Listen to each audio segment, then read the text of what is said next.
आपसे जानना चाहता हूं दीपांशु जी, जब हम लोग वहां पे पहुंचे तो किस प्रकार का मंजर था? आप खुद ड्राइविंग सीट पर बैठे हुए थे, बताइए। देखिए, मैं गाड़ी चला रहा था और जो है गाड़ी ऐसी 80 से 100 के बीच में चल रही होगी हाईवे पे। तो हमने क्या देखा कि जब हम मेवात के अंदर घुसते हैं तो कुछ लोग अपने घरों से बाहर निकल कर आते हैं। कुछ मुस्लिम लोग आते हैं, वो लोग हमें देखते हैं, हमें पूरा एकदम ढंग से, हमें मतलब ऐसा लग रहा था जैसे टारगेट किया जा रहा हो। ठीक है, पूरे एकदम नजरों से, तीखी नजरों से देखा जा रहा था। उससे थोड़ा सा ही हम आगे जैसे ही जाते हैं तो एकदम से हमारे ऊपर पत्थर बरसने शुरू हो जाते हैं। भाई, पत्थर बरसने शुरू होते हैं, लोग गाड़ियों में हाथ मारते हैं, सामने खड़े हो जाते हैं, डंपर खड़ा कर देते हैं हमारी गाड़ी के सामने। और इतना ही नहीं भाई, सिर्फ आदमी नहीं थे, सिर्फ आदमी नहीं थे वहां पे, जितने भी मुस्लिम थे पथराव करने वाले, सिर्फ आदमी नहीं, इतने इतने से बच्चे, छोटे छोटे 10-10 साल के, 12-12 साल के बच्चे, लड़कियां तक अपनी छतों पे, औरतों का क्या काम था? उन्होंने पथराव किया हमारी शोभा यात्रा पे। हम शोभा यात्रा जब निकाल रहे थे, हमारे मन में इतनी खुशी थी कि हमारे कुछ भाई देखेंगे, ठीक है, हमें आगे जो है प्रोत्साहित करेंगे, लेकिन हमारे ऊपर तो पथराव कर दिया गया। और इतना ही नहीं, मैं आपको एक बात और बताता हूं, हमारा एक भाई है विजय कट्टर हिंदू, ठीक है, अपने दम पे लड़ता है, वो अपनी दम पे बात करता है, तुम्हें उसकी ही बात बुरी लगती है। उसकी गाड़ी तक फोड़ दी इन लोगों ने, गाड़ी तो फोड़ी, उसकी गाड़ी में एक छोटा सा 1.5 साल का बच्चा था, उसकी बीवी बैठी हुई थी, उसकी बहन थी, उसके भाई थे, उन्होंने उसकी भी शर्म नहीं करी, उस बच्चे तक की भी शर्म नहीं करी उसने। वो बच्चा हाथ जोड़ के खड़ा हुआ था वहां पे, उसकी गाड़ी फोड़ दी उन लोगों ने, वहां से भगा दिया उसको।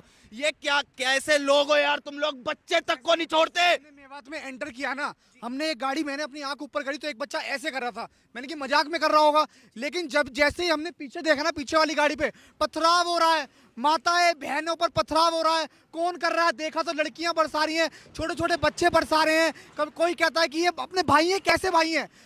हमारी गाड़ी पे लिखा हुआ है, कोई झंडा नहीं था हमारे पास, हमने कोई भगवा नहीं पहन रखा था, लेकिन और लोग जा रहे हैं, मीडिया जा रही है, आम आदमी जा रहे हैं, माताएं जा रही हैं, बहनें जा रही हैं, बच्चे जा रहे हैं, कहाँ जा रहे हैं उन्हें कोई मतलब नहीं है।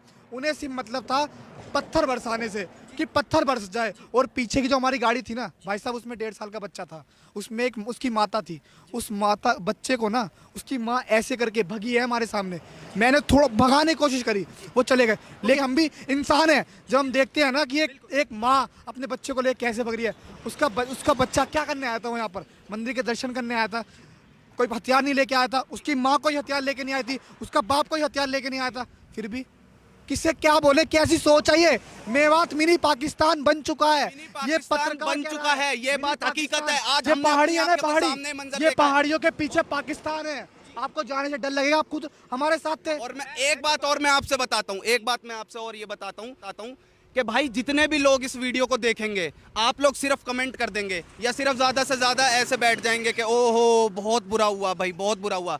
शर्म करो, शर्म करो, वहां हिंदू भी थे, कोई नहीं आया बाहर। बाद में जब उसकी गाड़ी फोड़ दी, उन बच्चों के साथ ऐसा हो गया, तब निकले हो तुम बाहर। अरे कहाँ थे तुम लोग? जब पहले ही यात्रा की गाड़ी निकल रही थी तभी बाहर खड़े हो जाते यार। मतलब वो लोग बाहर आ गए, तुम लोगों पे बाहर नहीं आया गया क्या? सोए हुए हो तुम लोग। पता था, पूरे देश को पता था मेवात में यात्रा निकाली जाएगी, वहां पर पुलिस कहाँ थी? सबसे बड़ा सवाल उठता है, खट्टर सरकार की पुलिस कहाँ थी? वहाँ सरकार, मैं ऐसी सरकार को, मैं की पुलिस कहाँ थी? उस टाइम जिस टाइम पे रैली निकलनी थी, सबको पता था, पूरे हिंदुस्तान को पता था वहां पर रैली निकलेगी। मतलब नहीं है मोनू मानेसर से, वहां पर और भी लोग थे, इन्हें कैसे पता? पूरी गाड़ियों में मोनू मानेसर था, पूरी गाड़ियों में मोनू मानेसर था।